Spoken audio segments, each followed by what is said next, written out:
بيحترس من أخطر الأمراض التي تصيب محصول القمح، ألا وهو الصدى الأصفر. وفعلا مش يحترس ويقترب، لا ده اقترب وفعلا موجود. هوريكم في الفيديو النهاردة أعراض صدى أصفر في قمح زي ما انتم هتشوفوا في الفيديو إن شاء الله، وهنعرف ايه طب الحل معاه ايه، وايه طرق العلاج، وازاي المكافحة. يلا بينا. إن الله وملائكته يصلون على النبي يا أيها الذين آمنوا صلوا عليه وسلموا تسليما. السلام عليكم ورحمة الله وبركاته. بسم الله والصلاة والسلام على رسول الله صلى الله عليه وسلم. لسه مكملين معاكم مع زراعة القمح في مصر من الزراعة حتى حصاد موسم 2022 2023. طبعا قبل ما نتكلم في أي حاجة نقول طبعا احنا النهارده أول فيديو لينا في شهر رمضان. كل عام وانتم بخير طبعا بمناسبة شهر رمضان، وعاد الله علينا وعلى الأمة الإسلامية بالخير واليمن والبركات، ورمضان كريم وربنا يجعلها أيام كلها فرح وسعادة، وربنا يتقبل منا إن شاء الله ومنكم، يعني إيه، ويعني نعملوا حاجة لدنيتنا وآخرتنا كده. تمام. صلى على النبي. طبعا احنا ساهيين اليومين دولت في رمضان، والاكل ناكله ايه ونعمله ايه، وعايزين نعمله الكحك والبسكوت ونتكلم كفلاحين. احنا عندنا عاداتنا وتقاليدنا ان احنا اساسا بنفكر في الحاجات دي، وبننسى بقى القمح. بقى القمح حلو واخضر وحلو وتمام التمام، بس للاسف النهارده انا رحت زياره ميدانيه لمحصول قمح زي ما انتم شايفين في الفيديو قدامكم كده. طبعا في صدى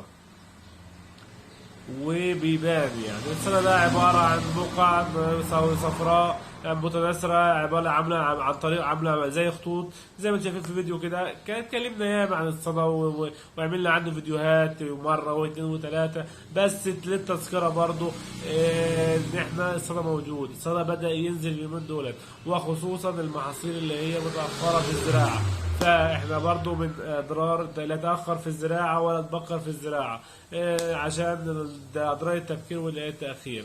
تمام.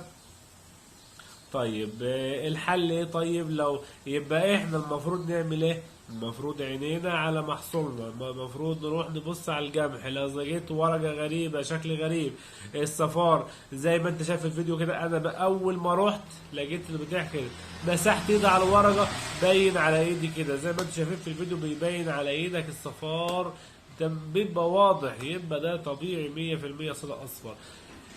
هتسكت؟ لا ما تسكتش، هترش. لو الارض انها جايه انها تروي وانت خلاص ناوي تروي، لا وقف الري شويه لما نعالجوا الصدى. لو هترش مغذيات وكلام من ده، لو هترش مغذيات وكلام من ده، لا وقف المغذيات والحاجات دي لما نعالج الصدى. نعالج الاول وبعد كده نخش على الصدى. المغذيات اهم حاجه. الصدى لو زاد معانا ليه اضرار بالغه، بيخش على الحبايه بيخليها مضموره، بيموت جديد الحبايه، فلا بيقلل معايا المحصول. يعني انت ربنا يكفينا شر، ربنا يكفيكم شر الصدى. وانتوا عارفين الصدى واضراره، لا حاجه مؤذيه، مرض خطير جدا، مرض خطير يعني زي ما انت عارفين مرض مؤذي للامانه، يعني ده من الامراض الفطريه الخطيره جدا. تمام. فاحنا لازم نشتغل معاه كويس، لازم نشتغل مبيدات فطريه كويسه، لازم مش رشه ولا اتنين هيوقف معايا الصدى، ممكن رشه واثنين وثلاثه. خلي بالك انا انا هرش مثلا من رشات المبيد، بعد اسبوع الاقي اتمسح من على الورقه، لا مش كده. لما بترش بيفضل زي ما هو، بتوقف نشاطه، ولما تيجي تمسح ايدك على الورقه ما طلعتش بتاع صفار معاك، يبقى هو الفطري معاك. تمام. يبقى الفطري لما يموت ما بيعملش معاك بودره صفراء، اذا بيعمل معاك بودره صفراء يبقى الرشه بتاعتك ما جابتش نتيجه، ارش رشه ثانيه غير الماده الفعاله. تمام. ربنا يصلح الحال ان شاء الله. طيب هنرش ايه؟ مبيدات كتير بص يا باشا، مبيدات الدنيا والدين، مبيدات كتير جدا. طيب لو سمحت يا هندسه قول لنا احنا نرش ايه؟ صلى على النبي. في مبيدات كتير، انا للامانه بحب الخلط، خصوصا في المواد الفطريه، يعني عشان احط اكتر من ماده فعاله في الرشه الواحده بيبقى نتيجه كويس. ولو رشيت رشه واحده مثلا، يعني مثلا دي 200 سم مونتورو، علبه مونتورو 200 سم، دي بتجيب معاك الصدى. لو رشيتها لوحدها كافيه وموافيه، بص حاجه محترمه. عندك حاجه زي دي انذار، الماده الفعاله فيه ايه؟ فابيناكلازول، برضه لو ده 180 سم 60 سم بيعمل 100 لتر ميه، تمام. لو حطيت 180 سم للفدان كافيه وافيه، تمام، مفيش اي مشكله، تمام. طب نرش، لا ما لقيتش المونتورو وما لقيتش المونتورو، الماده الفعاله فيه ده فيناكلازول وبريمكلازول 15 و15، ممكن نجيبه تلت. دي الماده الفعاله فيه بريمكلازول، معدله قد ايه؟ 30 سم على 100 لتر ميه. لا دي بنطلعها الفدان 100 سم. ممكن نضيف معاها ايه؟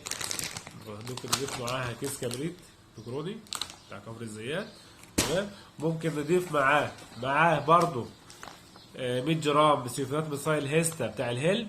اي شركه اي ماده فعاله مثلا سيليكونات ميثايل مفيش مشكله، ممكن نضيف مع، ممكن نجيب بقى بدل مش لاقي تيلت والتيلت غالي شويه، لا ممكن تخش على النصرازول، تمام. نصرازول مع تازولين الهلب مثلا اللي هو 64% منكوزيب ومعاه 8% متلكسايد، ممكن تضيف دايسين 72% منكوزيب.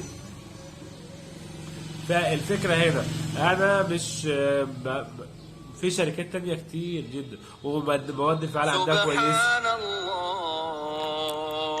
فالمادة الفعالة معاك كويسة وتمام التمام. فبص صل على النبي، أنا مش بربطك بشركة معينة ولا حاجة معينة، رش حاجات فطرية، ممكن ترش مواد فطرية تانية خالص، ممكن ترش بليز، عارف بليز، عارف يا ستار توب يا باشا كان فيديو، عارف مبيدات فطرية كتير جدا. وكل المبيدات اللي انت هترشها في عندك سكانكس شركة شورى، عندك سمات مثال بتاع التوبسين، عندك الهيستا، عندك نصرازول، عندك التيلت، عندك كراون بتاع الهلب، عندك مونتورو، عندك انذار، يعني انذار ومونتورو كده، وادي التلت والنصرازول عشان تبقى الشكل معانا كده اهوت.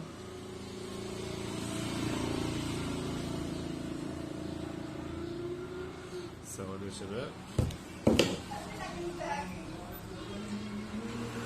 تمام.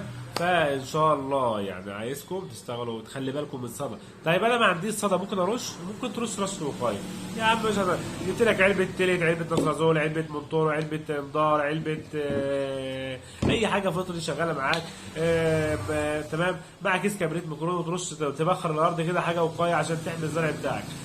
لقيت فيه اصابه عندك هترشه مره واثنين لحد الاصابه ما توجب، ما تهملش عشان الاهمال بيضيع المحصول. الصدى لو اتمكن من الجمح بتاعك كل سنه وانت طيب. فانا والله رحت شفت النهارده قلت لا مش هنسكت، لازم هصور فيديو ونعمل الناس عشان ننصح الناس. خلي بالك احنا ساهيين في تجاوز ذره ومش تجاوز ذره، والذره بقى ب 5000 وب 2000 ومش عارف ايه، وناسيين الغله خالص، الغله اللي هناكله منها اللي هتجيب لنا فلوس، تمام. والمحصول الجمعي ممكن يروح منك في تكه. فخلي بالك من الصدى. الصدى من اخطر الامراض تصيب محصول الجمع، يعتبر من اخطر الامراض تصيب محصول الجمع. فبالله عليكم خلي بالكم من الصدى عشان الصدى خطير جدا.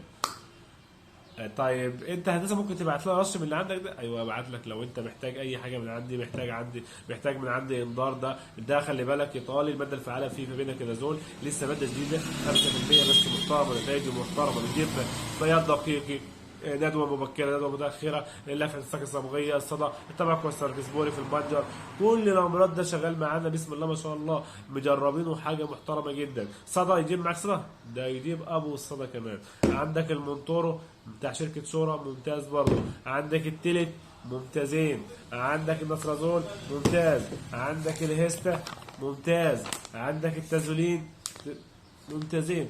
حسب المنتج اللي عندك، حسب اللي تشتغل عليه، اشتغل ورش ارضك وروح شوف الارض. شوف الفيديو ده النهارده تروح تبص على الارض على طول. مسحت ايدك على الورقه ولقيت اصابه صدى، ما تروحش من الغيط، ما تروحش من الغيط، روح على محل بتاع الموبايلات، اقرب محل ليك، قول له انا عايز رش صدى بسرعه وترش. والمره اللي بعدها ما ترشش نفس الرش، لا غير الماده الفعاله، يعني انا النهارده رشيت تيلي دي بريبكانازول، تمام. لا اخش على حاجه تانية، ممكن اخش مثلا الهيست سلفونات مصيل مثلا مع اسمها دي ده فاميداكلازول،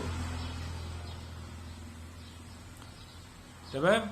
ممكن ننزل بهيستا مع كبريت ميكروني مع تازولين مثلا، دوا ورش. خلي بالك من المحصول. ممكن نرش حاجه فيها نحاس، اكروبات نحاس، روداميل جولد شغاله معاك برضو. ممكن ارش الاوكس ازوكس ستوبرين بتاع المستار توب، ازوكس ستوبرين، تمام. ممكن نرش بليز بتاع شركه باسف. ف توكل على الله، روح شوف الارض، تابع عرضك. احنا كده كده صايمين وفي وقت معانا، مفيش شغل اليومين دولت، فلا اروح ابص على الارض بقى فيها مشكله ما فيهاش مشكله، علشان الصدى بدا يشتغل ويشتغل فعلا. فلو هملت في يوم وليله خلي بالك بينتشر وخلي بالك كمان الجوجع مساعده. لو انت عندك جوجع حاول تقضي على الجوجع، واحنا عملنا فيديو قبل كده عن الجوجع وعندنا منتج حصري خصوصا للجوجع، بسم الله ما شاء الله، محترمه جدا. لو عايز تشوفوا الفيديو هتلاقيه موجود اسفل الفيديو في الوصف ان شاء الله. ده بتاع الجوجع اجرب اللاست هيم، حاجه محترمه جدا، مجرب على الجوجع وحاجه نتائج محترمه جدا. فبرضه خلي بالك من عوامل نقل الامراض والصدى. الجوجع خلي بالك مع الماده المخاطره اللي بتفرزها ديت بتنقل الصدى. فلو انت عندك جوجع ومنتشر هنقضي على الصدى ونقضي على الجوجع، نشتغل من ناحيتين عشان الجوجع برضه بينقل الامراض. فبالله عليكم خلي بالك من محصولك، خلي بالك من جمحك. عملنا كل حاجه وصرفنا كل حاجه، ما جاتش على الحال شويه دولت. نحاول نعدي الشهر ده على خير. لو عديت شهر 3 خلاص كل سنه وانت طيب. ان شاء الله نخش بقى على مرحله الحصاد في شهر 4 وفي 5، فربنا ييسر الحال ان شاء الله. وكل عام وانتم بخير، وربنا يجعلها ايام كلها فرح وسعاده وسرور عليكم ان شاء الله. اهم حاجه روح بص على زرعك علشان زرعك ما يروحش منك، روح بص على جمحك عشان الجمح ما يروحش منك، عشان الصدى يعتبر من اخطر الامراض اللي تصيب محصول الجمح، تمام. يا رب نكون وفينا وكفينا. لو انا نسيت حاجه او راحت حاجه مني او قلت حاجه غلط يبقى دي مني ومن الشيطان. وطبعا لو انت عندك اي استفسار اكتبوا لنا في التعليقات بنرد عليك ان شاء الله. لو لسه ما اشتركتش اشترك وفعل الجرس عشان يوصلك كل جديد. عندنا فيديوهات كتير جدا عن الجمح، عن الذرة، عن الفول الصويا، وما اللي خفي كان اعظم. فان شاء الله عندنا حاجات شغل حلو كتير جدا هيعجبكم ان شاء الله، ومستمرين معاكم طول ما انتم تدعمونا واقفين في ظهرنا. اشوفكم على خير ان شاء الله فيديو قادم، والسلام عليكم ورحمه الله وبركاته.